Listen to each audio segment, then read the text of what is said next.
তিন দিন পর ব্যাংক খোলায় নগদ টাকা তুলতে ভিড় বেড়েছে গ্রাহকদের। যদিও ইন্টারনেট সেবা পুরোপুরি চালু না হয়, কার্যক্রম চলছে সীমিত পরিসরে। বন্ধ রয়েছে অনলাইনে লেনদেন ও এলসি খোলা। এদিকে এক সংবাদ সম্মেলনে এবিবির সভাপতি জানান, এই সময়ে বাড়তি কোনো চার্জ নেবে না ব্যাংকগুলো। টানা ৩ দিন বন্ধ থাকার পর সীমিত পরিসরে শুরু হয়েছে ব্যাংকের লেনদেন। এদিন মূলত নগদ টাকা তুলতে বিভিন্ন শাখায় আসেন বেশিরভাগ গ্রাহক। কেউ আসেন সঞ্চয়পত্রের মুনাফা তুলতে। পরিবার সঞ্চয়পত্রের লাভের মুনাফাটা নেওয়ার জন্য, এটা তো আমাদের একটা মাসে চলাফেরার জন্য আর লাভটা দিতে পারছে না, ওই সার্ভার মানে কাজ করতে আসে না বলি আমি। 2 দিন আগেই আমার টাকাটা তোলার কথা ছিল, কিন্তু কারফিউর জন্য 2 দিন ডিউ করে আমাকে টাকাটা আজকে তুলতে আসতে হয়েছে। সঞ্চয়পত্রের টাকা যেটা আমি প্রতি মাসে নিই, সেটাই আজকে তুলতে এসেছি।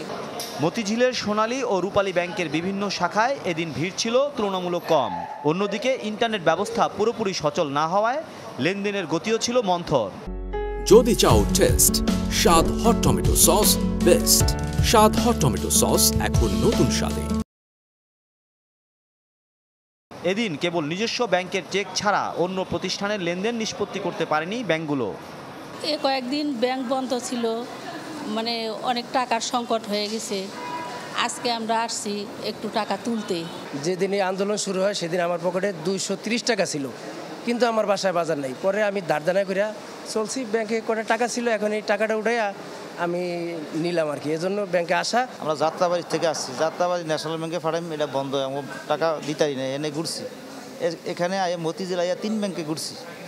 লাস্টে এটার মধ্যে স্যারেরা ওই জমা নিতে আসে, এখন টাকা ক্যাশে দিছি, গন্তে আসছে। ব্যাংক কর্তারা বলছেন, ঋণপত্র খোলা কিংবা নিষ্পত্তি করা যায়নি নানা সীমাবদ্ধতায়। বন্ধ রয়েছে সুইফট ব্যবস্থায় লেনদেনও। তাদের মতে ইন্টারনেট ব্যবস্থা পুরোপুরি চালু না হলে সম্ভব হবে না এসব কার্যক্রম শুরু করা। স্বাভাবিক ব্যাংকিং কার্যক্রম বলতে যেটা মূলত যেটা টাকা তোলা এবং জমা দেওয়া বিষয় এবং আনুষঙ্গিক অন্যান্য যে কার্যক্রমগুলো আছে সেগুলোই মূলত আমরা দিচ্ছি। এলসি বা সুইফট ভিত্তিক যে লেনদেনগুলো সেগুলো পূর্ণাঙ্গভাবে এখন চালু করতে পারি না। এদিকে এক সংবাদ সম্মেলনে ব্র্যাক ব্যাংকের ব্যবস্থাপনা পরিচালক ও এবিবি সভাপতি জানান, কার্যক্রম বন্ধ থাকার এই সময় বাড়তি কোনো চার্জ আরোপ করবে না ব্যাংকগুলো। মাসুম মিয়া, চ্যানেল 24, ঢাকা।